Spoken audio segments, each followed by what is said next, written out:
The Nissan Z has finally been revamped, and this time featuring 2 turbochargers. So what if you want to road trip your Nissan Z? Just how efficient will it be? Today, we're gonna find out.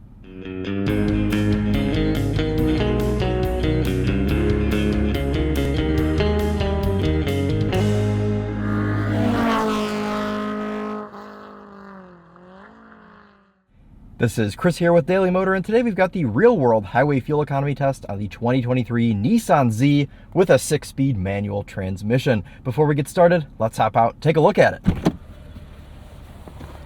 I finally gotten to spend some time with the new Nissan Z, and it's been a fun couple of days, but I'm curious to see how this thing will do on the highway. We've always known the Nissan Z to have a V6, but it hasn't had turbos in quite a while, so I'm curious to see if that will sort of improve its overall efficiency. You can see I have been using it for proper activities this week, but I'm honestly genuinely curious to see how it does. They only rate it at 24 on the highway, but I think it might do a little bit better than that because it is quite a slippery design. So if you want to learn more about this Nissan Z and what it was like to live with this week, make sure you check the links in the description. That'll send you to all of our other videos on this little grand touring coupe. But for today, we're going to find out how efficient it is. So let's hop in and get started with our test.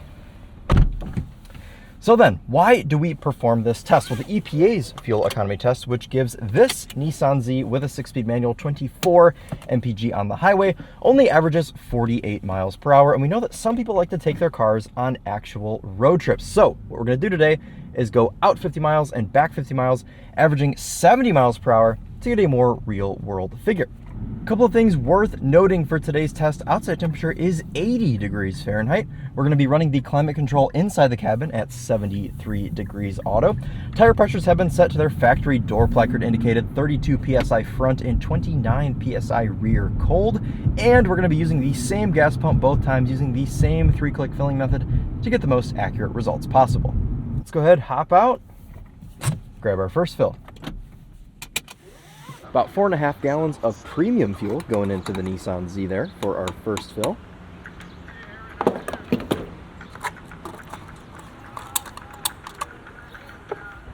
Trip is reset. We've got our climate control on 73 degrees auto. Let's go ahead and get started here with the test. Now, something that's interesting about the manual Z is that it does not have drive modes. All we have is this little button over here that turns on and off our auto rev matching. So no eco mode or anything to put this car in for today's test. So we're just gonna drive it nice and carefully like a grandmother. And we are going to make our way to the highway. It's about a half mile away, and I will update you all once I am getting merged on. Now, the purpose of this test is not to hypermile. I'm simply going to merge onto the freeway, set the cruise control to a GPS indicated 72 miles per hour, and just drive like any normal person would. Not going to be doing any sort of drafting or anything like that. I'm just going to get merged on here safely. We're going to have to rev this thing out just a little bit. Luckily though, we can use that low down torque, get ourselves up to speed. Let's get this cruise control set. Under first highway impressions, well, it's a 2-seater sports car. It is a little bit loud, mostly from the road noise perspective. Wind intrusion isn't too bad, and the ride is actually quite nice in this car, so no real complaints there. We have a Bose sound system in this thing. We have adaptive cruise control, which we can adjust our distance here with this button on the bottom right. So I think this will be okay. I mean, this is kind of what this car is for. Of course, it is, at the end of the day, a 2-seater sports car, but it is meant to do some grand touring. So we'll have to see how this thing fares in a 100-mile round trip. But I'm gonna go ahead and get settled in here in the Nissan Z, and I will update you all once I am towards the end of my journey.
Wrapping up our drive here in the Nissan Z, and indicated on the cluster 30.5 MPG. So pretty much as I suspected, this thing is doing way better than its EPA estimate of 24 MPG. 6.5 MPG over that number. So pretty impressive here. Otherwise, the car has been honestly pretty great on the highway. I'm not fatigued by the seats.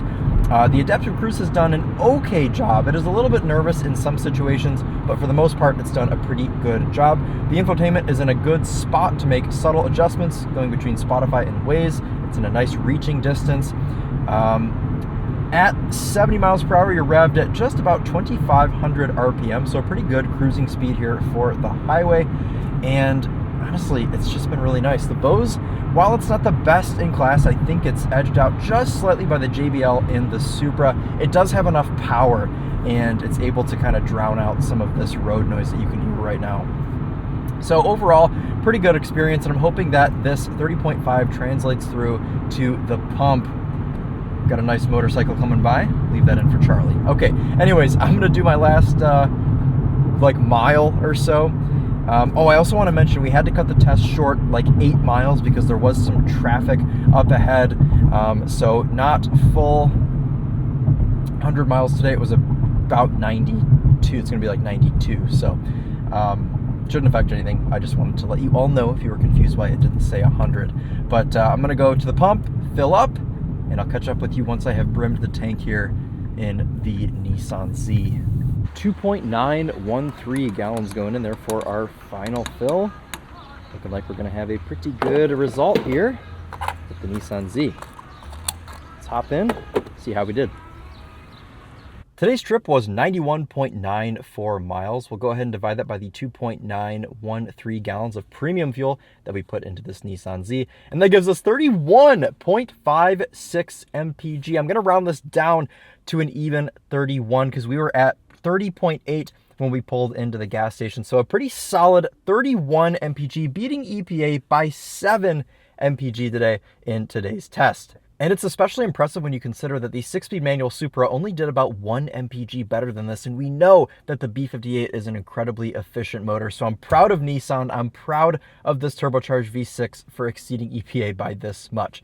Now, let's go ahead and multiply this by 16.4, as that is our fuel tank capacity, and that gives you an effective highway cruising range of 510 miles. So excellent highway cruising range. Anything over 500, especially for a car in this class, is super impressive. So there you go, just about 31 MPG and 510 miles of effective highway cruising range. I'm very proud of Nissan, and I'm proud of this car, and it really moves it up the ranks for me. I'm super happy with these results today. So again, if you guys want to learn more about the Nissan Z, make sure you check the link in the description. That'll take you to all of our other videos on it. But as for today, that will wrap it up for us. Thank you all so much for watching. This has been Chris here with Daily Motor, and as always, drive on.